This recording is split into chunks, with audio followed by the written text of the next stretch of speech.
Hello, Mark. My name's Leslie Hurongxin. My number is 30 and I'm a freshman. The title of the speech is How Christmas Lights Helped Guerrillas Put Down Their Guns by herself Miguel Sokoloff. So I thought a lot about the first word I say today, and I decided to say Colombia.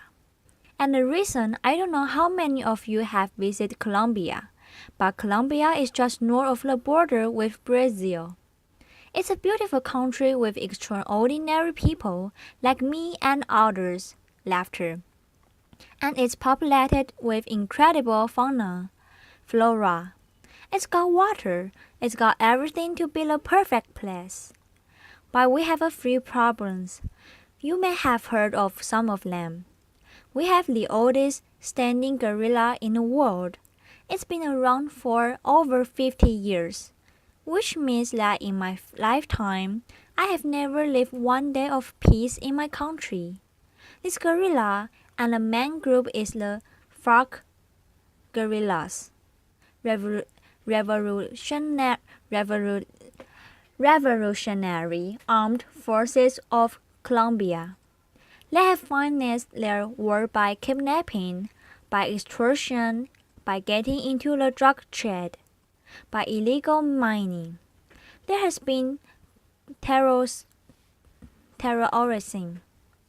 There have been random bombs. So it's not good. It's not really good. And if you look at the human cost of this world over 50 years, we have had more than 5,700,000 displaced population. It's one of the biggest displaced populations in the world, and this conflict has cost over 220,000 lives. So it's a little bit like the Bolivar wars again. It's a lot of people who have died unnecessarily. We are now in the middle of peace talks, and we've been trying to help resolve this problem peacefully. And as part of that, we decided to try something completely lateral and different: Christmas lights. So Christmas lights, and you're saying, what the hell is this guy going to talk about? I'm going to talk about gigantic trees that we put in nice strategy pathways in the jungle covered with Christmas lights. These trees help us demobilize 331 guerrillas, roughly 5% of the guerrilla force at the time. These trees were lit up at night, and they had a sign beside them that said, "If Christmas can come to the jungle, you can come home." Demobilized at Christmas, everything is possible. So how do we know these trees worked? Well, we got 331, which is okay, but we also know that not a lot of guerrillas saw them. But we know that a lot of guerrillas heard about them.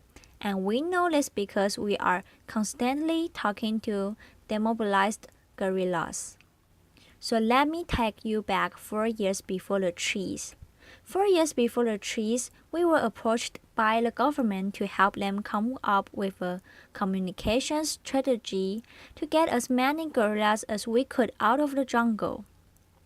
The government had a military strategy. It had a legal strategy. It had a political strategy.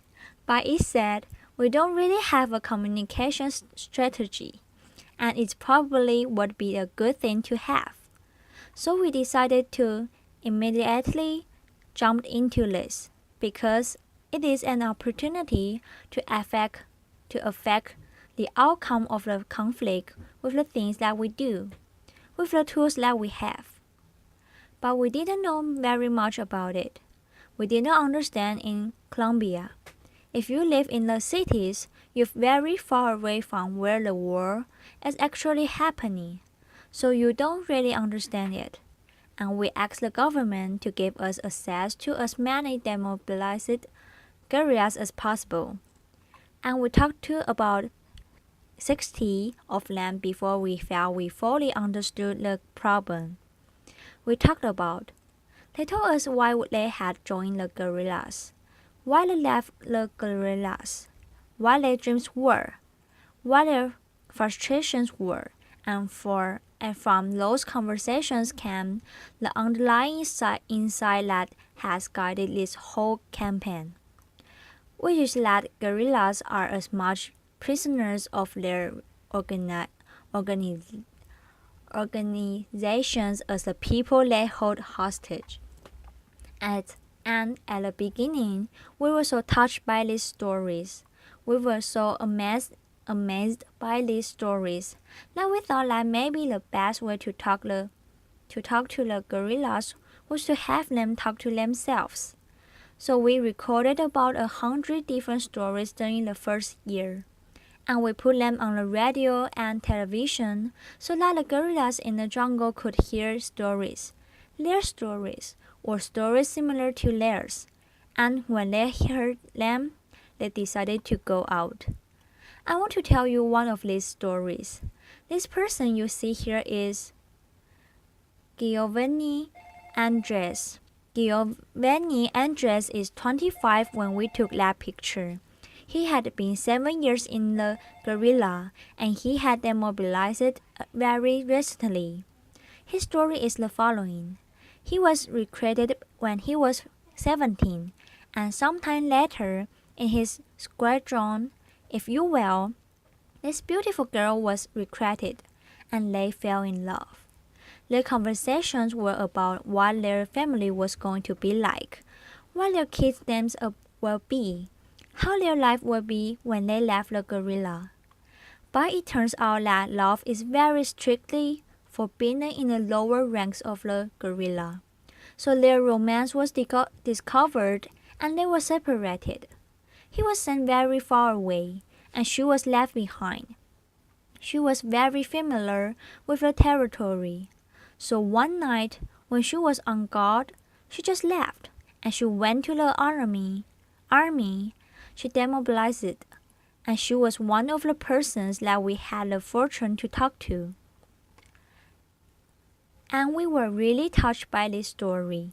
So we met a radio spot, and it turns out, by chance, that far away, many kilometers north, he heard her on the radio. And when he heard her on the radio, he said, "What am I doing here? She's had the balls to get out. I need to do the same thing." And he did. He worked for 2 days and 2 nights, and he risked his life, and he got out. And the only thing he wanted was to see her.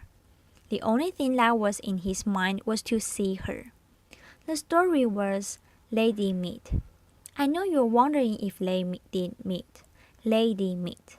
She had been recruited when she was 15, and she left when she was 17.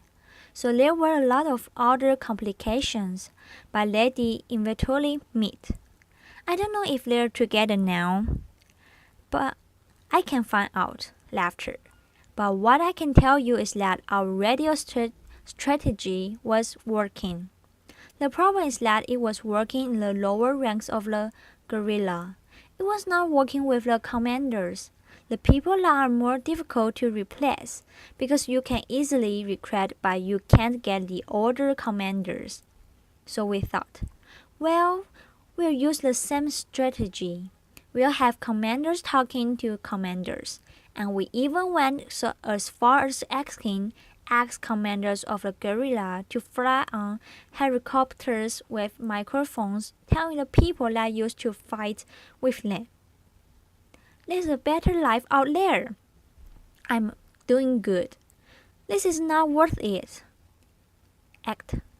But as you can all imagine, it was very easy to counteract, because that was a guerrilla going to say, "Yeah, right, if he doesn't do that, he's going to get killed."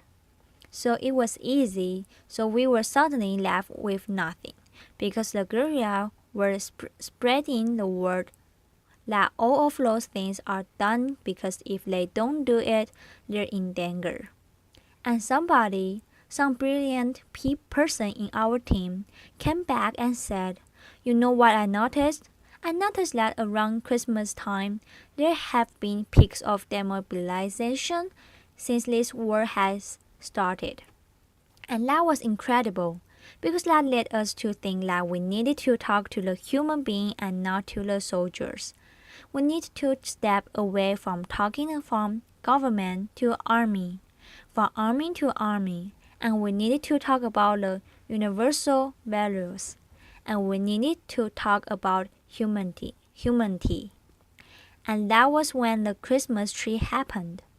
This picture that I have here, you see this is the planting of the Christmas trees, and that man you see there with the tree, with the 3 stars, he's Captain John Manuel Vandes. Captain Vandes was the first high-ranking officer to give us the helicopters and the support we needed to put these Christmas trees up. And he said in that meeting something that I will never forget. He said, "I want to do this because being generous makes me stronger, makes my men feel stronger." And I got very emotional when I remember him because he was killed later in combat and we really miss him. But I wanted you all to see him because he was really, really important. He gave us all the support to put up the first Christmas trees. What happened later is that the guerrillas who came out during the Christmas tree operation and all of that said, "That's really good. Christmas trees are really cool, but you know what? We really don't work anymore. We use rivers. So rivers are the highways of the jungle, and this is something we learned, and most of the recreating was being done in and around the river villages. So we went to these river villages and we asked the people, and probably some of them were direct acquaintances of the guerrillas. We asked them, "Can you send guerrillas a message?" We collect over 6,000 messages. Some of them were notices saying, "Get out." Some of them were toys. Some of them were candy. Even people took off their jewelry, their little crosses and religious things, and put them in these floating boats that we sent down the rivers so that they could be picked up at night. And we sent thousands of these down the rivers, and they picked them up later if they want. But lots of them were picked up. This generated, on average, a demobilization every 6 hours. So this was incredible, and it was about come home at Christmas. Then came the peace process, and when the peace process started, the whole meaning of the guerrilla changed, and it changed because it makes you think. Well, if there's a peace process, this is probably going to be over. At some point I'm going to get out. And their fears completely changed. And their fears were not about, am I going to get killed? Their fears were, am I going to be rejected? When I get out of this, am I going to be rejected? So the past Christmas, what we did was we asked. We found 27 mothers of gorillas, and we asked them to give us pictures of their children when they only could recognize themselves so as not to put their lives in danger. And we asked them to give the most motherly message you can get, which is, before you were a gorilla, you were my child, so come home. I'm waiting for you. You can see the pictures here. I'm showing you a couple. Applause. Thank you. And these pictures were placed in many different places, and a lot of them came back, and it was really, really beautiful. And then we decided to work with sorority. So we did models around Christmas time. Now let's talk about the rest of the people. And you may be aware of this or not, but there was a World Cup this year, and Colombia played really well, and it was a unifying moment for Colombia. And what we did was tell the guerrillas, "Come, get out of the jungle. We are saving a place for you." So this was television. This was all different types of media saying, "We are saving a place for you." The soldier here in the commercial says, "I'm saving a place for you right here in this helicopter so that you can get out of this jungle and go enjoy the World Cup." Ex-football players, radio announcers, everybody was saving a place for the gorilla. So since we started this work a little over 8 years ago, 17,000 gorillas have demobilized. I do not. Applause. Thank you. I don't want to say in any way that it only has to do with what we do, but what I do now is that our work and the work that we do may have helped a lot of them start thinking about demobilization, and it may have helped a lot of them take the final decision. If that is true, advertising is still one of the most powerful tools of change that we have available.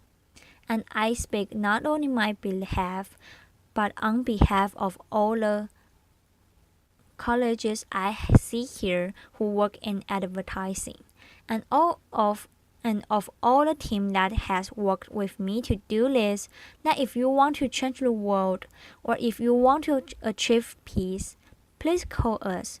We'd love to help. Thank you. Applause. Thank you, Mark.